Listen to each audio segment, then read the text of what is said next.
Abialahu, what's up, family and friends? How are you doing? Let me talk to you.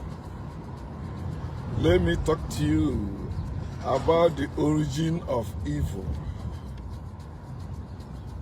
The origin of evil is God concept, the concept of God. When people begin to think outside themselves, outside reality, outside the world, outside the universe, when people begin to think according to their own limited knowledge, then they begin to see themselves as better or higher than others. Then evil.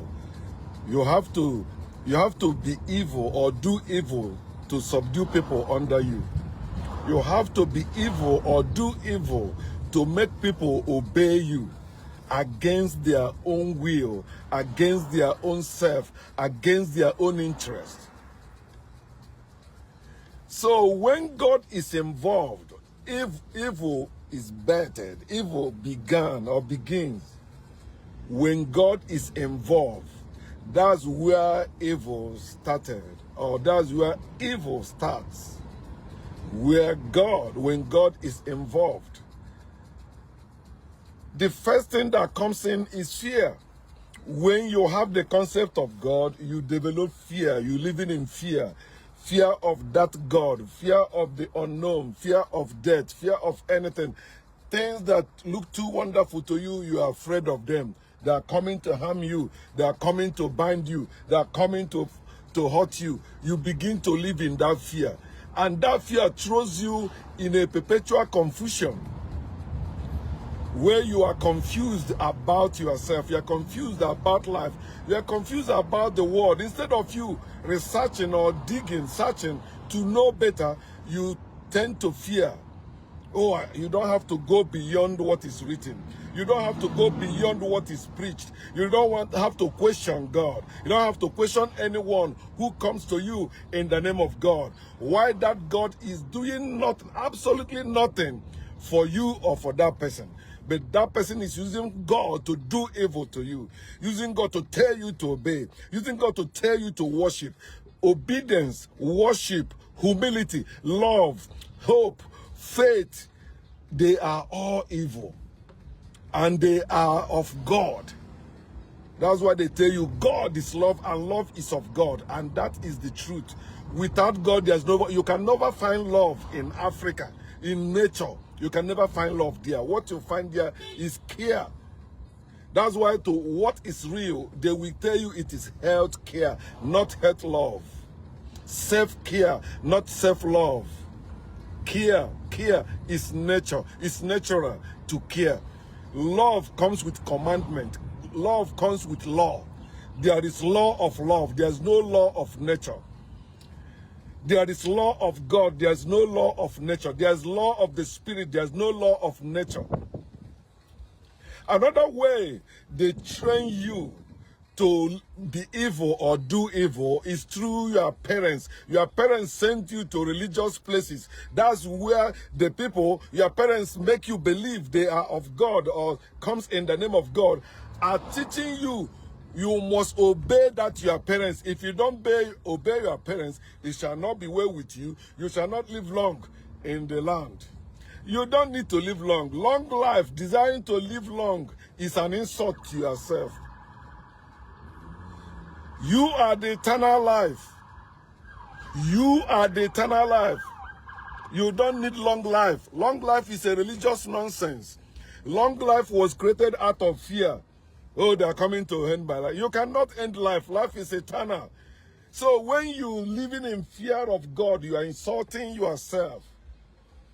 When you say you want God to give you life, you are insulting yourself. And that's what the concept of God does. It makes you confused and abandoning yourself. You stop building yourself. You stop taking care of yourself. You are now mindful of God more than yourself. In fact, you hate people that don't believe in your God because you conclude that they hate your God. No, you are the one that have love and hate. We don't have it. I don't have love and hate. I don't have love and hate. I have myself, I have organs in me. I don't have love and hate in me. It is God who brings hate and love. Esau I hated, Jacob I have loved. That is God. No person in their right senses will ever say that. No parent, there is no mother who will say, I love this my child, I hate this my child, unless that mother is a spiritual or religious mother. That is a religious idiot. Because anything that makes you forcing your children to obey you is evil. You don't need to, if you need to live with your children, your children don't need to obey you. You are not their slave masters. You are their parent. They don't need to obey your children. You don't need to train your children. You don't need to raise your children. All you need to do is to live with your children. What's up, Jennifer? They know me at my working place that I talk about this. So you see, I'm not doing it to hide because some of you would think I just come to social media to tag. No. The same thing I'm telling you on social media, I practice them. You can contact my family members or people that know me. They will tell you the same thing. I treat you the same way I treat them. I don't have favorites. No. But if you are woke, you are my brethren. If you are not, you are just my fellow living being. Okay. So your parents, your religious parents or spiritual parents were used to indoctrinate and brainwash you, to fear God and fear your parents, and even fear king. Those things they ask you to fear, you think they are anti-nature. They are things that will ruin you. They are things that will limit you. They are things that will destroy your progress. Wherever God is introduced, people stop progressing. People will begin to persecute. People will begin to pursue what does not belong to them, to claim, they begin to do all manner of atrocities. Every atrocity in this world was done or is done or will be done in the name of God. Go verify, check.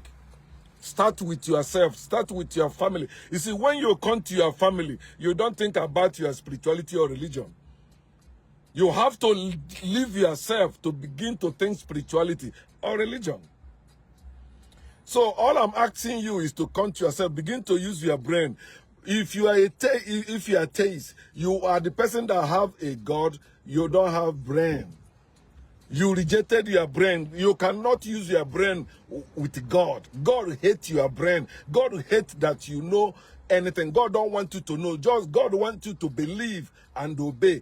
Trust and obey. There's no other way to be happy in God. Trust and obey. There's no other way to be happy in Jesus. Trust and obey. There's no other way to be happy in mythology. Trust and obey. There's no other way to be happy in falsehood. Trust and obey. When God is involved, it is trust and obey. But when God is not involved, it is truth and the facts. And the truth shall prevail. Facts don't care about your opinion, about your faith in God. God